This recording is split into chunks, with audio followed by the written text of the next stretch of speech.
बुद्धिं प्रदां शारदाम्। उद्धद्विद्युत्निझटितझटिझटा जाटनादास्फटानम् अन्यान्यां द्रष्टद्रष्टारडरनडो डम्बरू डम्बराड्यः झं झं झं झंकार झिमित झिम झिमा झंक झंकार घोरः कालध्वंकाल कालः कलित किल किलः चक्रहस्तो नृसिंह दशरथ तनयं तं सो सीतया सुपविष्टं धृतकरसरचापं ब्रह्मरूपं चिदेकम् सकलभुवनकाश्या धाररूपं रमेशं नुतमलहरदक्षं राममेकं स्मरामि। नारायणं नमस्कृत्यं नरं चैव नरोत्तमः देवी सरस्वती व्यासं ततो जयमुदीरयते। सच्चिदानन्दरूपाय विश्वोत्पत्त्यादिहेतवे तापत्रय विनाशाय श्रीकृष्णाय वयं नमः। कण्ठे यस्य विराजते हि गरलं गङ्गाजले मस्तके वामाङ्गे गिरिराजराजतनयः जाया भवानी स्थितः नन्दिस्कन्दगणनाथ रुद्रसहिता श्रीतुङ्गनाथ प्रभु केदाराञ्चल संस्थितो हि सततं कुर्यात् सदा मङ्गलं। बोलो भवानी शंकर कैलाशपति महादेव की जय। बोलो राधा कृष्ण बांके बिहारी लाल की जय। बोलो भगवती जगदम्बा मैया की जय। बोलो तुलसी मैया की जय। बोलो गंगा मैया की जय। बोलो कार्तिक महात्म्य की जय। बोलो सत्य सनातन धर्म की जय। तो जो है कल हमने जो है भगवान वामन का जो है अवतार सुना कि भगवान वामन जी जो है अदिति के घर जो है शंख चक्र गदा पद्म लेकर के अवतरित हो गई और माता को दर्शन दिए। सभी ऋषिगण जो है भगवान की स्तुति करने लगे। तब भगवान जो है तत्क्षण सबको दर्शन देने के बाद बाल रूप में आ गए। उधर जो है महाराज बलि जो है अश्वमेघ यज्ञ कर रहा, कई जो है अश्वमेघ यज्ञ कर रहा है और किसका आह्वान कर रहा है? लक्ष्मी नारायण का भी आह्वान कर रहा है। ये प्रभु आप भी आए और अपना भाग ग्रहण करें। और जो है जब यज्ञ आरंभ करता है, बलि यज्ञ आरंभ करता है, उससे पहले जो है याचकों को, ब्राह्मणों को, दीनों को जो है दान करता है। कई प्रकार के भूमि, रत्न, आभूषण, पशु, रथ, घोड़े, हाथी आदि जो है अनेक प्रकार के जिसकी जो जरूरत है उस प्रकार से दान करता है। आखिर में जो है भगवान वामन जी जो है वहां पधार जाते हैं। भगवान वामन के आने से जितने यज्ञ करता, यज्ञ करता बैठे हैं, जितने ऋषिगण बैठे हैं, सब निस्तेज हो जाते हैं। सबका तेज जो है क्षीण हो जाता है, क्योंकि भगवान नारायण के वामन रूप की ऐसी आभा थी। देख करके जो है महाराज बलि भी जो है नतमस्तक हो जाता है कि सभी याचक चले गए, अब ये कौन आए हैं? बाल रूप वामन रूपधारी कौन है ये? तब शुक्राचार्य कहता है कि हे बलि, ये और कौन, कोई नहीं, ये तो विष्णु है। ये जो है तुम्हारे राज्य का हरण करने के लिए यहाँ आया है। इसने अदिति के गर्भ से जन्म लेकर के राक्षसों के नाश के का संकल्प लिया है, और वही तुम्हारे यज्ञ में आकर के तुम्हारे यज्ञ को भंग करना चाहता है। तुम इसको कुछ मत देना, इसको आसन भी मत दो, इसको आने मत दो यहाँ, तुम मेरा कहना मानो। परंतु जो है बलि ने कहा कि नहीं, आज तक ऐसा नहीं हुआ कि बलि के दरवाजे से कोई याचक ऐसे ही चला गया हो। शास्त्र का कहना है कि अपनी बुद्धि के अनुसार दान अवश्य देना चाहिए, अपनी सामर्थ्य के अनुसार दान अवश्य देना चाहिए। तब शुक्राचार्य कहता है कि हे बलि, जो है तुम्हें अपनी बुद्धि से ज्यादा अपनी गुरु की बुद्धि के अनुसार का लाभ लेना चाहिए। तब बलि कहने लगा, हे गुरु जी, आप मुझे अधर्म की शिक्षा क्यों देते हो? घर आए हुए याचक को दान न देना राजा के लिए अत्यंत अधर्म की बात मानी जाती है, और यदि स्वयं विष्णु भगवान ही याचक बन करके मेरे घर पे आए हैं तो इसके बराबर मेरे लिए सौभाग्य की बात क्या हो सकती है। मैं जितने भी यज्ञ करता हूँ केवल उन्हीं की प्रसन्नता के लिए तो करता हूँ। मैं यज्ञ क्यों करता हूँ, और मैं ये अश्वमेध यज्ञ क्यों कर रहा हूँ? मैं तो भगवान नारायण को प्रसन्न करने के लिए ही ये यज्ञ कर रहा हूँ।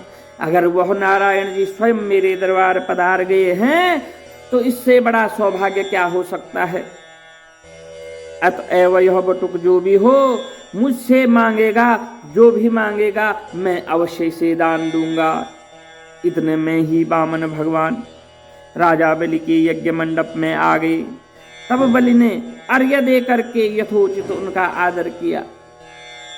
बलि ने जो है उनके चरण धोई, उनको स्नान करवाया, आचमन करवाया, और जो है भगवान के उस स्वरूप को देख करके छोटे छोटे नन्हे नन्हे हाथ, नन्हे नन्हे पैर देख करके, भगवान का कोमल स्वरूप देख करके जो है राजा बलि जो है मंत्रमुग्ध हो गया, आश्चर्यचकित हो गया। अर्घ्य दे करके यथोचित आदर सत्कार किया, और जो है फिर हाथ जोड़कर खड़ा हो गया और कहने लगा, हे नाथ, मैं कृतार्थ हो गया हूँ। आज जो है आपने आकर के मुझे दर्शन दिए हैं। हे विप्र रूप जो है आप मेरे घर आए हैं, मुझे दर्शन दिए हैं, मैं कृतार्थ हो गया हूँ एक आपकी सेवा करके। अब आज्ञा दीजिए, मैं आपकी और क्या सेवा कर सकता हूँ, मैं तो आपका सेवक हूँ। भगवान तब कहने लगे, हमको तप करने के लिए 3 पग पृथ्वी चाहिए, कि मात्र जो है मुझे 3 पग पृथ्वी चाहिए। राजा बलि जो है हंसने लग गया कि अरे हे विप्र, हे बटुक, तुम्हें जो है 3 पग धरती से क्या होगा। हंस करके कहने लगा, तुमने यह क्या मांगा है? कुछ धन मांगो, गांव मांगो, शहर मांगो, हाथी घोड़े स्वर्ण रत्न आदि मांगो, पशु मांगो। वामन जी कहने लगे, हे दैत्यराज, मुझको जो है किसी प्रकार का लोभ नहीं है। मुझको तो इतनी भूमि चाहिए जिससे मेरा कार्य सिद्ध हो जाए। हे राजन, पृथ्वी का दान करना राजा का परम धर्म है, और जो है तुम्हें ये दान करना ही चाहिए। क्यों कि पृथ्वी का दान करना राजा के लिए परम धर्म माना गया है। भूमि दान करने वाला जन्म मृत्यु से मुक्त होकर के विष्णु के परम पद को प्राप्त हो जाता है। जो भूमि का दान करता है वो इस जन्म मृत्यु के चक्कर से मुक्त हो जाता है। जिस राजा ने भूमि का दान किया, समझो उसने सर्वस्व दान दे दिया। भगवान जो है बातों बातों में उसको सब समझा रहे हैं कि अगर तूने भूमि दान दे दिया तो तूने अपना सब दान दे दिया, ये समझ लेना। राजन, यह पृथ्वी सदैव किसी न किसी के पास रही है, और यह निरंतर किसी के पास भी नहीं रही है। मानधाता जैसे सारी पृथ्वी को भोगने वाले राजा आज कहाँ हैं? हे राजा, तुम जो है जरा भी मोह मत करो, क्योंकि मानधाता जैसा राजा भी, जो कि सारी पृथ्वी का मालिक था, राजा था, वह भी आज कहाँ है? यह पृथ्वी यहीं है। जिसने भी यहाँ भोग भोगे हैं वो आज कहाँ है, यहाँ कोई नहीं है। चंचल लक्ष्मी से जो अपना मार्ग सुधारते हैं वे धन्य हैं। जो सिर्फ जो है लक्ष्मी धन से ऐसा सोचते हैं कि धन से मेरा मार्ग सुलभ हो जाएगा, धन दे करके मैं भगवान को प्राप्त कर लूंगा, वो भी धन्य है। अधिक क्या कहें, भूमि दान से उत्तम दान न कोई हुआ है और न होगा। अब मैं तुमसे पूर्व काल का एक इतिहास कहता हूँ। पहले ब्रह्मकल्प में भद्रमती नाम का एक ब्राह्मण था। उसके श्रुता, सिंधु, यशोमती, शोभा, कामनी, मालिनी नाम की 6 स्त्रियां तथा अनेक पुत्र थे। अतः वह और उसकी संतान भूख से अति दुखित हो गए। इस दरिद्रता के कारण वह स्वयं को धिक्कारने लगा। उसका बड़ा परिवार था परंतु दरिद्र था, गरीब था। भूख प्यास से वह जो है अपने आप को धिक्कारने लग गया। फिर वह अपने कुटुंब सहित कौशाम्बी नाम की नगरी में चला गया। वहां जाकर भद्रमती ने सुघोष नाम के एक धनी ब्राह्मण से 5 पग भूमि मांगी तो उसने भूमि दे दी। इसी भूमि दान के कारण उस सुघोष नामक ब्राह्मण को विष्णु पद प्राप्त हुआ। फिर भद्रमती ने वह भूमि दूसरे ब्राह्मण को दान दे दी। उन्होंने भी भोग करके वह भूमि जो है दूसरे ब्राह्मण को दान दे दी, जिससे उसे भी मोक्ष प्राप्त हो गया। इस कारण हे राजन, हमें 3 पग भूमि दो, जिससे हम भी मोक्ष का साधन कर सकें, मोक्ष की प्राप्ति कर सकें। इतनी बात सुनकर राजा बलि जल युक्त टूटी वाला लोटा लेकर भूमि पर संकल्प करने के लिए तैयार हो गई। राजा बलि जो है हाथ में जल का पात्र लेकर, जिसमें टूटी लगी, नाली लगी हुई है, उसको लेकर के तैयार हो गई। और जो है शुक्राचार्य बार बार कह रहा है, राजा बलि तू ऐसा मत कर, तू राक्षसों के साथ अन्याय कर रहा है। जब राजा बलि नहीं मानता है तब शुक्राचार्य जो है अपने तपोबल से सूक्ष्म रूप धारण करके उस पात्र में नाली में बैठ जाता है, जल के मार्ग को अवरुद्ध करके बैठ जाता है। वामन भगवान जो है शुक्राचार्य के मन की इस बात को जान गए हैं कि जो है शुक्राचार्य क्या कर रहा है और कहाँ चले गया है, उस टूटी में कहाँ बैठा है। अतएव उन्होंने एक तेज अग्रभाग वाला कुशा ले लिया, कुशा का तृण उठा लिया, लेकर के लोटे की टूटी में के छिद्र में डाल दिया, जिससे शुक्राचार्य की एक आंख फूट गई। इसके पश्चात जो है राजा बलि ने 3 पग भूमि का संकल्प दे दिया। तभी से जो है शुक्राचार्य एक आंख वाला कहा जाता है। और जो है तब राजा बलि ने संकल्प दे दिया। उसी समय भगवान, अब जब संकल्प ले लिया और संकल्प भगवान नारायण को दे दिया कि हाँ मैं ये 3 पग भूमि दे रहा हूँ, उसी समय भगवान विराट रूप होकर के ब्रह्मलोक तक चले गए। बोलो नारायण वामन भगवान की जय। विराट रूप भगवान ने 2 पग में ही सारा ब्रह्मांड नाप लिया। अब सारी सृष्टि तो भगवान नारायण वामन ने जो है 2 ही चरणों से नाप दी। फिर पांव के अंगूठे से ब्रह्मांड भी फूट गया। अब सारा ब्रह्मांड जो गोला है, अंगूठे की ठेस लगने से वो ब्रह्मांड फूट गया। उस फूटे हुए मार्ग से पानी के बहुत से स्रोत बहने लगे, बहुत सा पानी आने लगा। भगवान विष्णु का पैर उस जल से धोया गया और वह जल जो है भगवान नारायण के, भगवान वामन जी के चरणों पे पड़ा। यह निर्मल जल लोक पावन जलधारा का रूप हो गया। वही जल ब्रह्मादिक देवताओं को पवित्र करता हुआ सप्त ऋषियों से सेवित सुमेरु पर्वत के ऊपर पड़ा तथा गंगा के नाम से विख्यात हुआ। इस दृश्य को देखकर ब्रह्मादिक सब देवता और ऋषि मुनि स्तुति करने लगे कि हे सबके स्वामी अनंत मूर्ति, आपको हमारा बारंबार नमस्कार है। इस प्रकार स्तुति सुनकर के भगवान ने सब देवताओं को अपना अपना स्थान दे दिया। कौन सा स्थान?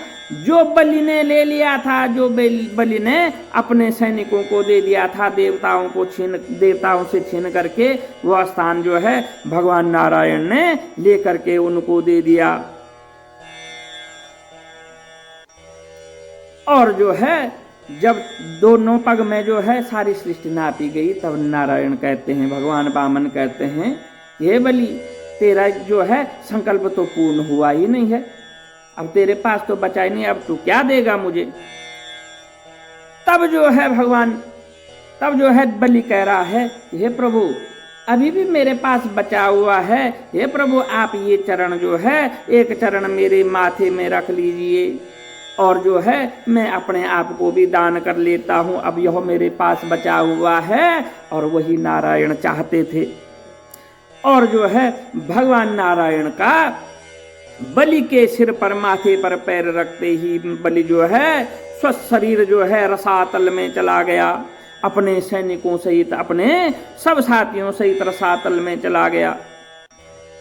तब जो है नारायण ने जो है वरदान दिया। किसको वरदान दिया? भगवान वामन ने बलि को वरदान दिया कि बिना मंत्र के हवन, अब जो इस तरह के हवन होते हैं जिसमें मंत्र तो है नहीं, पकड़ी चोर डाल दी आग में, तो जिसको मंत्र का पता नहीं उसके लिए तो वो आग है और जो है सामग्री है, ठीक है ना, वो डाल दी तो वो किसको प्राप्त होगा? सब बलि को। जिस प्रकार से सब अज्ञान से किया हुआ जो भी कार्य है वो सब बलि को प्राप्त होता। तो आज के जमाने में तो इस हिसाब से तो बलि ज्यादा बलवान हो रहा है, क्योंकि आज के समय में ज्यादातर जो है लोग जो है अज्ञानी हो गए हैं, समझना नहीं चाहते। मैं तो 50 बार कहता हूँ कि ये सिर्फ ब्राह्मण का काम नहीं है कि मैं ये याद करूँ, श्लोक याद करूँ, स्तुतियाँ याद करूँ। हम सभी को याद होना चाहिए, कम से कम एक साल में 2 श्लोक 2 स्तुतियाँ याद करो संस्कृत की। इससे जो है हमारा माहौल बदलेगा, हमारा मन बदलेगा, हम जो है शास्त्रों के प्रति जो है हमारा जो है लगाव होगा, और हम अपने बच्चों को आगे यह शिक्षा देंगे। आज नहीं तो जो है ब्राह्मण तो बोलता रहेगा, खरवस्तूलम तनुम गजेंद्र वदनम लंबोदरम सुंदरम, यजमान सुनता रहेगा, पता नहीं पंडित जी कौन सी कविता बोल रहे हैं, और हो गया। इसलिए जो है पहले जमाने में जो है जब गुरुकुल होया करते थे तब ब्राह्मण भी यजमान भी सब पढ़ते थे शास्त्रों को। ये तो कुछ कहने की बातें हैं कि सभी पढ़ते थे शास्त्रों को। पुरातन समय में गार्गी भी हुई है विद्वान, बहुत सी स्त्रियां भी विद्वान हुई हैं। तो इस प्रकार जो है भगवान नारायण, भगवान वामन ने कह दिया कि जो त्रुटियों युक्त जो भी हवन यज्ञ पूजन होगा वो सब बलि को प्राप्त होगा। इतना सब कुछ करके विराट रूप भगवान वामन रूप हो गए। तब जो है पुनः वामन रूप हो गए। तब देवताओं तथा ऋषियों ने भगवान की स्तुति कर दी।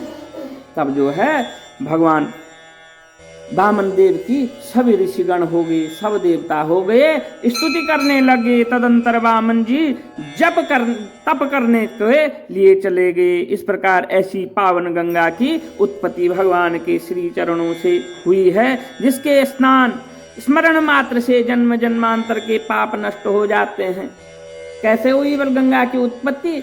जब भगवान नारायण वामन का जो है विराट रूप हो गया और यह ब्रह्मांड जो है अंगूठे की ठोकर से फूट गया, और वहां से जो सहस्रों जल की धाराएं निकली वही गंगा है, जिससे भगवान के चरण धोए गए। वही जो है यहाँ आकर के वह पुण्य गंगा बन गई, और उस गंगा में हम सब का स्नान करके सबके पाप मुक्त हो जाते हैं। परंतु पाप मुक्त किसके होते हैं? कथा कौन सुनता है? कथा वो सुनता है जिसको अपना यह लोक सुधारना है, परलोक की कामना करनी है, वो सुनता है। बाकी तो वैसे ही चलते हैं सब। किसने सुननी कथा का फिल्म लगा लो जिसमें पूरा एक्शन हो, ऐसी फिल्म लगाओ, तो उसके पाप धुलते हैं जो भगवान के शरणागत होना चाहता है। बोलो कार्तिक महात्म्य की जय। कमल नेत्र कटि पीताम्बर अधर मुरली गिरधरम कुट कुंडल कुटिया सांवरे राधेवरम फूल जमुना धेनु आगे सकल गोपियन मनहरम पीत वस्त्र गरुड़ वाहन चरण सुखनित सागरम करत केल कलूल निस दिन कुंज भवन उजागरम अजर अमर अडोल निश्चल पुरुषोत्तम अपरापरम दीननाथ